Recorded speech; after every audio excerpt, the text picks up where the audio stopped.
pals! So today I was planning to show you all my art supplies. I know I kind of walked over them in my workspace tour video, but I didn't really go into depth what I exactly own, so I thought I would do it today. First I wanted to go over the pencils I own, and I put them into 3 categories. One from the specific set that I have, miscellaneous ones, and mechanical ones. These ones are from the Koimo Hardmoth set, and I don't own them all anymore because some I just used up, but I own these ones. The 2B, the B, the HB, the H, the F, and another H. I obviously use the ones on the B side a lot more because of shading, and I just really like soft lead, so I have a lot of the hard ones left. In the miscellaneous ones, I have one HB from Hairlets and 2 Faber-Castell pencils in sizes F and 2B. These are all a bit older, and I got some of them from my mom, so that's why they look a bit more beat up and used than the Koino ones. And then there are the 2 mechanical pencils that I own. The right one is an off-brand, really cheap 0.71 that originally came in a set of 2 with a 0.51 as well, but I broke that one, so I only have that one left. And then one from Muji that I got when I was in London. It's a 0.51 and I love it a lot. It's really great, and it showed me the difference between very cheap off-brand one and a slightly more expensive brand one. Next up to the colored pencils, and I have a lot from different brands, so I will go over them one by one. I own a couple of these Lura Super Furby pencils. They were used at my school back in the day, and I really liked them, so I kept them throughout my life. And a couple of these are still leftovers, but some I bought on later or rebought them because I liked them that much. I like them a lot. They're really pigmented. They have a triangular barrel, which makes it really easy to hold them like this. They look really nice, and overall they're a great addition to my colored pencil collection. Next up, as you might know, I own this set of really cheap Supermarket branded pencils that cost me $2. I showed them on my Instagram once before, and I still use them. They're really cheap. As you see, the wood breaks very easily. I fixed it with some tape, and they're overall not that great. The color section is very limited, but for the price, they do a pretty good job. I can show you in comparison. They are also pretty pigmented, but not as versatile as some other pencils that I own. A lot of these pencils also stem from my childhood, so they don't really have any brands on them anymore because they rubbed off or they didn't have any in the first place, so I apologize if I can't name all of them or tell you how much they costed or anything. They might have been gifts or just bought from family members in my house, so I don't know what they were or how much someone paid for them back in the day, but I have some of this not applicable brand, non-brand pencils left. One pink, one orange or red, and a yellow. Yellows also, you might have seen the color that I don't use that much, so I often have a very big pencil of yellow left from any set that I own. But to compare,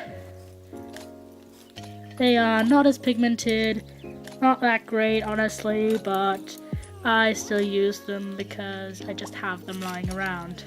I have 2 miscellaneous ones that don't belong to any set. I only have one of each. This one is from the Lura brand that I talked before, but it's a thin one, and the letter is also broken at the moment, so I can't show you the color accurately, but it's a more darker yellow than most yellows in the sets that I own already.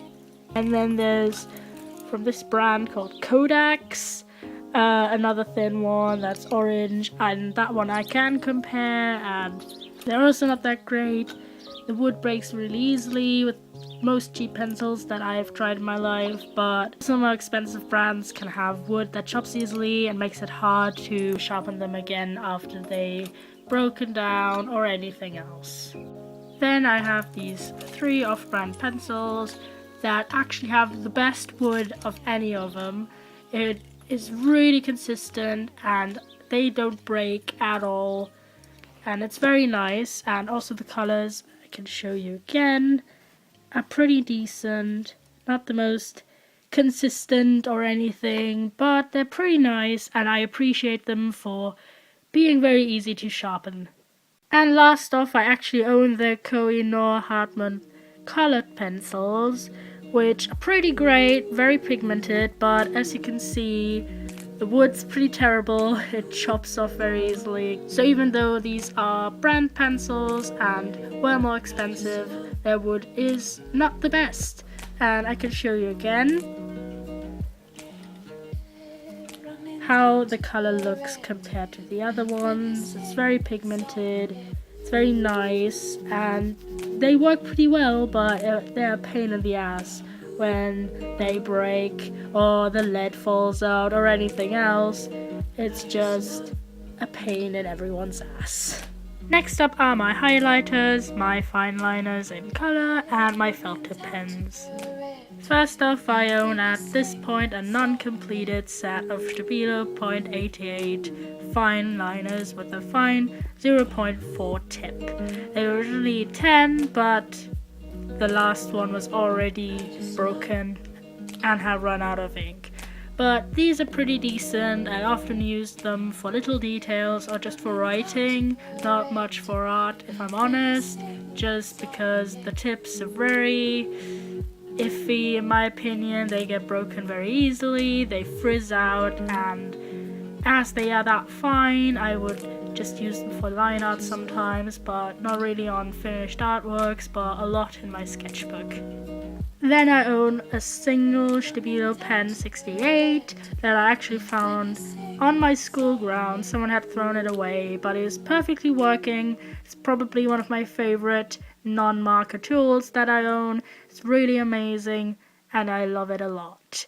So I am planning to buy a few more of these, but they're quite expensive, so I haven't gotten around to it yet. Definitely a felt tip marker. It's water-based, so it doesn't really work that well with my other markers, but I enjoy writing with it a lot. It's pretty good, and it works really well for something that was meant to be thrown away. Then my very small highlighter set.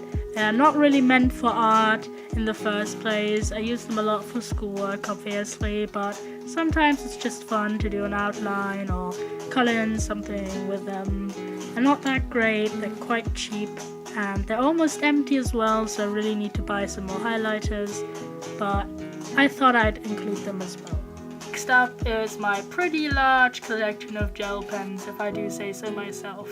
I color coordinated them mostly, so I always know where a different shade is, but I'll get them out and sort them through a kind of color sets and different things I bought them as. As you can see, I own a lot of different gel pens, and I will go over each one and explain what they are.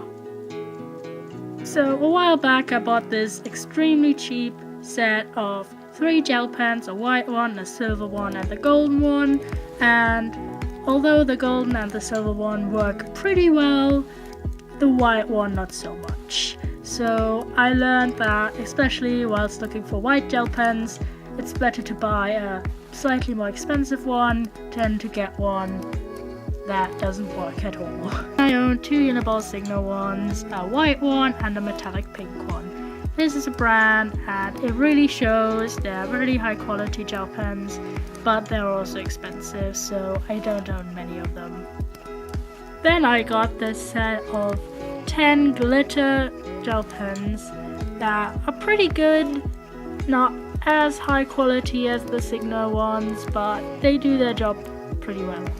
These 3 piles actually belong to one gigantic 24 gel pen set that I bought very recently. You might know from my Instagram, and there's 8 of each kind in this set. There's 8 neon ones, 8 metallic ones, and another set of 8 glitter ones. I was really buying this one for the neon and the metallic ones, but I don't mind some duplicates of the glitter ones.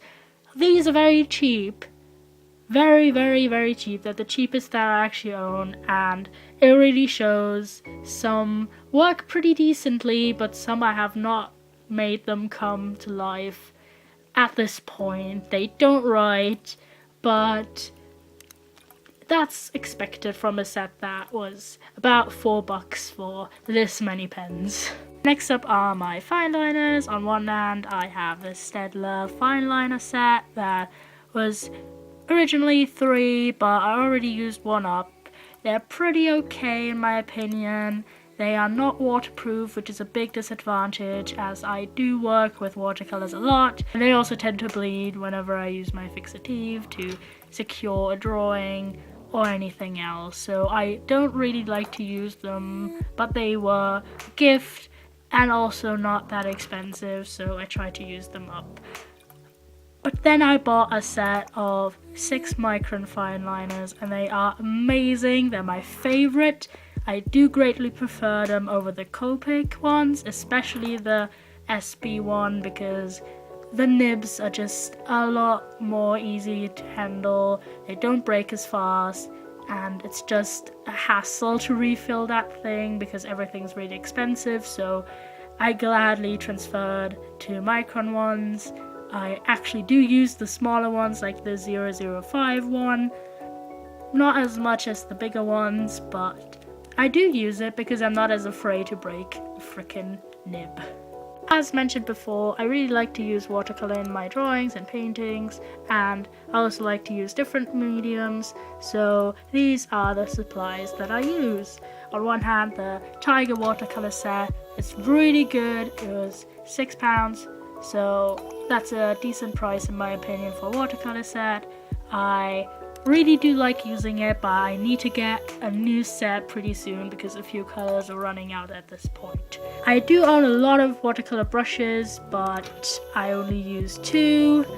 This one that I use in every one of my watercolor illustrations, it's the Da Vinci Junior Synthetics brush, size 2.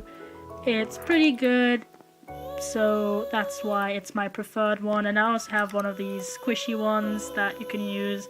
It's a bit run down at this point, but I do prefer it if I have to do big areas, because it's just so much easier if you just have to worry about getting new paint and not also new water on your brush.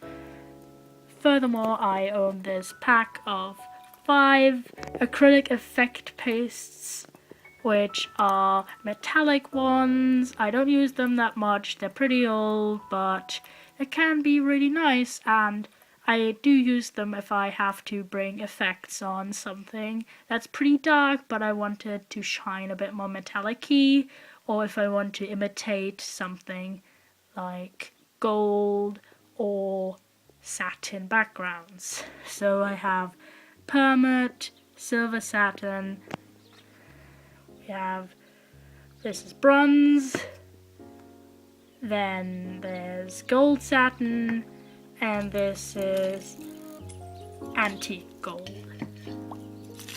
Last up are actually my markers, and as you might know, I do own Copic markers, gel and sketch, and an original as well, but I also own Tiger markers, Alpha markers, Delta markers, and Winsor & Newton brush markers, and I Love Art markers. I have a lot of different brands, but I want to make a video about what kind of markers I use, what I recommend, my experiences with them, and maybe that will be helpful for you, especially if you're a beginner and are not sure if you want to invest in this many Copics or in any Copics at all, and obviously in the refills as well.